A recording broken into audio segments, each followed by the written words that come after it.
Hello everyone, good morning. मैं Pravesh Sharma, welcome back to my channel. आज का हमारा टॉपिक है व्यक्तित्व के विकास को प्रभावित करने वाले कारक, factors influence growth of personality.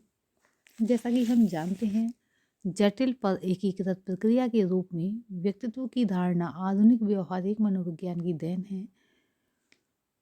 व्यक्ति के ढांचे, व्यवहार की विधियों, रुचियों, अभिवृत्तियों, क्षमताओं, योग्यताओं और कुशलताओं के सबसे विशिष्ट एकीकरण के रूप में जो है व्यक्तित्व को परिभाषित किया जा सकता है। व्यक्तित्व के विकास को प्रभावित करने वाले कारकों के संबंध में रेक्स वनाइट महोदय लिखते हैं, मनोविज्ञान का संबंध व्यक्तित्व के विकास को प्रभावित करने वाले कारकों में से है या कारकों से भी है, जिनमें से कुछ कारक शारीरिक, रचना संबंधी और जन्मजात एवं दूसरे पर्यावरण संबंधी होते हैं। Psychology is also concerned with the factors that influence the growth of personality. Among these, some are constitutional and inborn, and others environmental. हम व्यक्तित्व को प्रभावित करने वाले कारकों का क्रमबद्ध विवेचन प्रस्तुत करेंगे, जो क्रमशः इस प्रकार से है।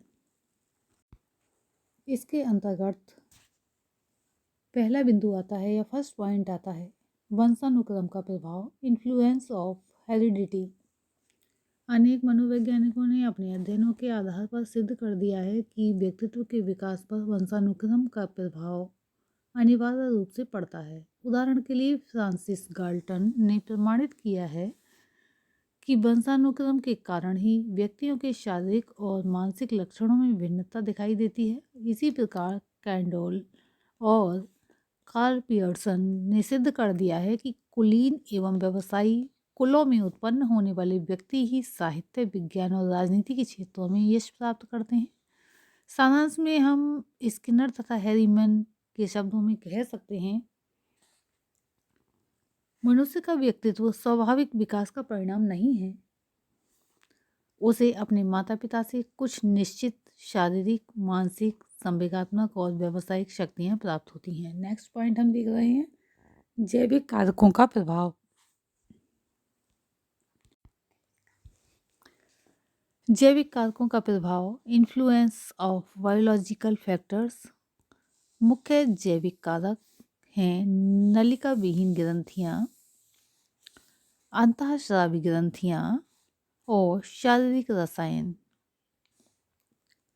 इन कारकों का व्यक्तित्व के विकास पर जो प्रभाव पड़ता है, उनके विषय में गैरेट का मत है, जैविक कारकों का प्रभाव सामाजिक कारकों के प्रभाव से अधिक सामान्य और कम विशिष्ट है, पर किसी प्रकार कम महत्वपूर्ण नहीं है। जैविक कारक ही व्यक्तित्व के विकास की सीमा को निर्धारित करते हैं।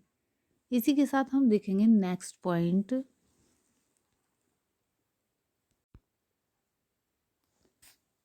शरीर रचना का प्रभाव, इन्फ्लुएंस ऑफ फिजिकल स्ट्रक्चर।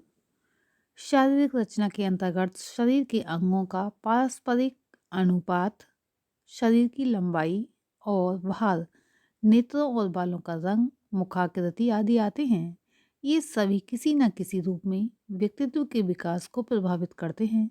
उदाहरण के लिए बहुत छोटे पैरों वाला मनुष्य अच्छे दौड़ने वाले के रूप में कभी भी यश प्राप्त नहीं कर सकता है।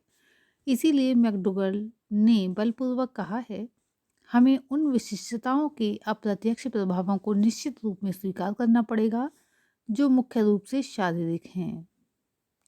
Certainly we must recognize the indirect influences of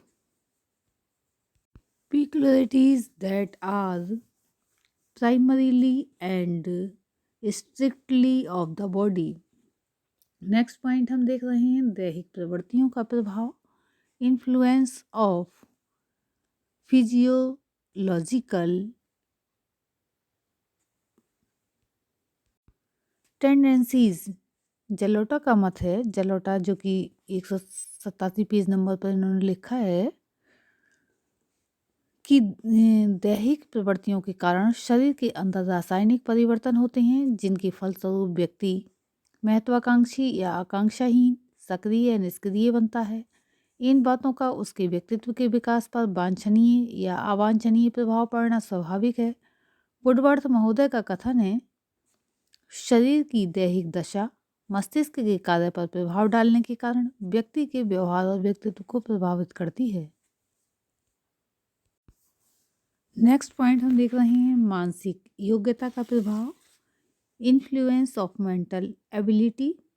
व्यक्ति में जितनी अधिक मानसिक योग्यता होती है, उतना ही अधिक वह अपने व्यवहार को समाज के आदर्शों और प्रतिमानों के अनुकूल बनाने में सफल होता है। परिणामतः उसके व्यक्तित्व का उतना ही अधिक विकास होता है। उसकी तुलना में अल्प मानसिक योग्यता वाले व्यक्ति के व्यक्तित्व का विकास कहीं कम होता है। नेक्स्ट पॉइंट हम देख रहे हैं विशिष्ट रुचि का प्रभाव, इन्फ्लुएंस ऑफ स्पेसिफिक इंटरेस्ट। मनुष्य के व्यक्तित्व का विकास उस सफलता के अनुपात में होता है जो उसे किसी कार्य को करने से प्राप्त होती है। इस सफलता का मुख्य आधार है उस कार्य में उसकी विशिष्ट रुचि।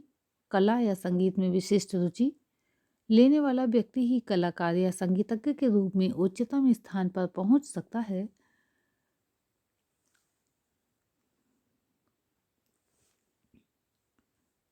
कहने का तात्पर्य ये है कि अगर वह रुचि नहीं लेता है कला या संगीत में, तो उच्चतम स्थान पर नहीं पहुंच सकता। अतः स्किनर तथा हैरीमैन ने लिखा है, विशिष्ट रुचि की उपस्थिति को व्यक्तित्व के विकास के आधारभूत कारकों की किसी भी सूची में सम्मिलित किया जाना आवश्यक है। नेक्स्ट पॉइंट हम देख रहे हैं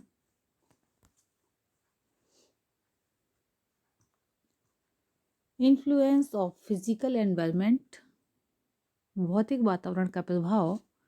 भौतिक या प्राकृतिक वातावरण अलग अलग देशों और प्रदेशों के निवासियों के व्यक्तित्व पर अलग अलग तरह की छाप लगाता है।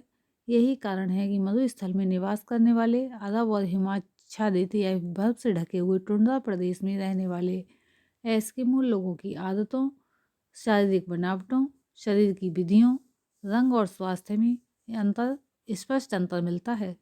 थॉर्प एवं सम्लर ने लिखा है, यद्यपि भौतिक संसाधनों के अंतरों का व्यक्तित्व पर पड़ने वाले प्रभावों का अभी तक बहुत कम अध्ययन किया गया है, पर भावी अनुसंधान ये सिद्ध कर सकता है कि ये प्रभाव आधारहीन नहीं हो सकते।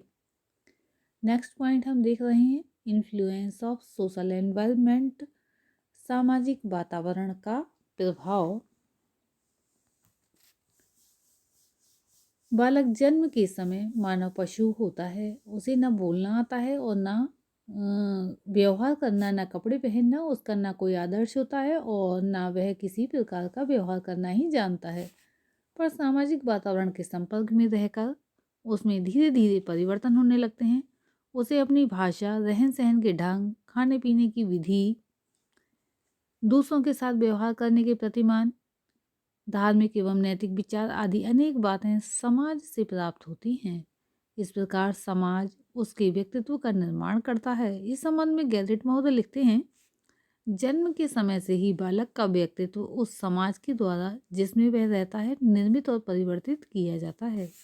नेक्स्ट पॉइंट हम देखेंगे इन्फ्लुएंस ऑफ कल्चरल एनवायरनमेंट, सांस्कृतिक वातावरण का प्रभाव।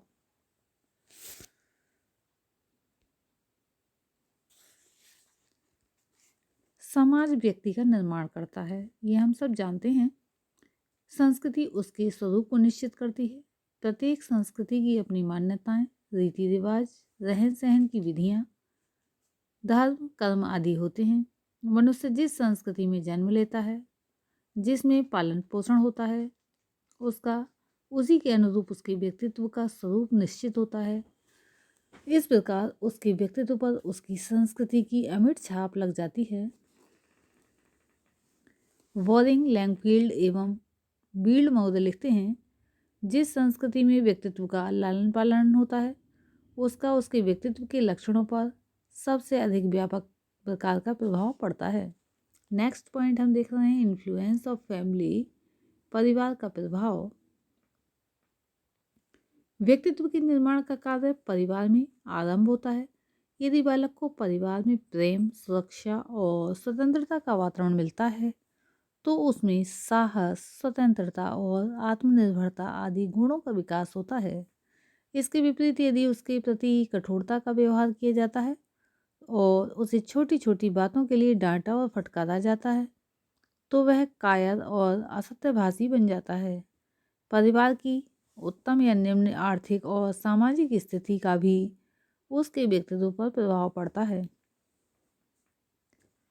इस प्रकार जैसा कि थॉर्प एवं समलर महोदय लिखते हैं, परिवार बालक को ऐसे अनुभव प्रदान करता है जो उसके व्यक्तित्व के विकास की दिशा को बहुत अधिक सीमा तक निश्चित कर देते हैं। नेक्स्ट पॉइंट हम देखेंगे, इन्फ्लुएंस ऑफ स्कूल, विद्यालय का प्रभाव।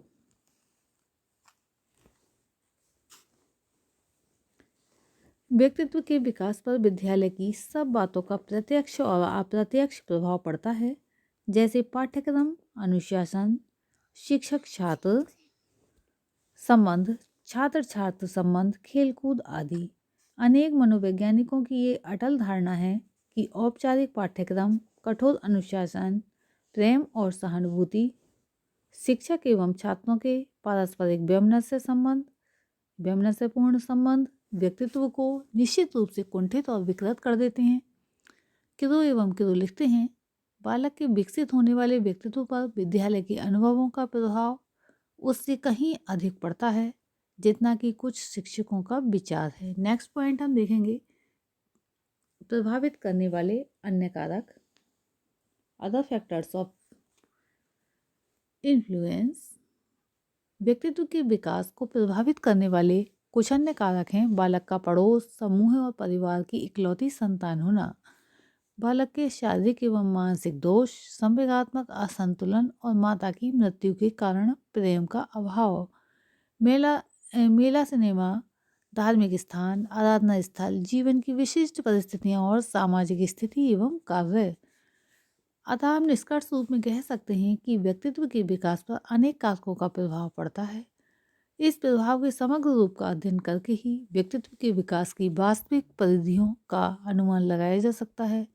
ऐसा करते समय इस तथ्य पर विशेष रूप से ध्यान रखना आवश्यक है कि व्यक्तित्व को प्रभावित करने वाले सबसे अधिक शक्तिशाली कारक पर्यावरण संबंधी होते हैं। इस संबंध में थॉर्प व समलर महोदय का विचार जो है उल्लेखनीय है। उन्होंने लिखा है कि भौतिक, सांस्कृतिक और सामाजिक वातावरण ये सब व्यक्तित्व के विकास में इतना प्रभावशाली कार्य करते हैं कि व्यक्तित्व को उसे आवृत करने वाली बातों से पृथक नहीं किया जा सकता है। इस प्रकार आज की इस वीडियो में हमने व्यक्तित्व के विकास को प्रभावित करने वाले कारकों के विषय में ध्यान केंद्रित किया। आज के लिए इतना ही। धन्यवाद।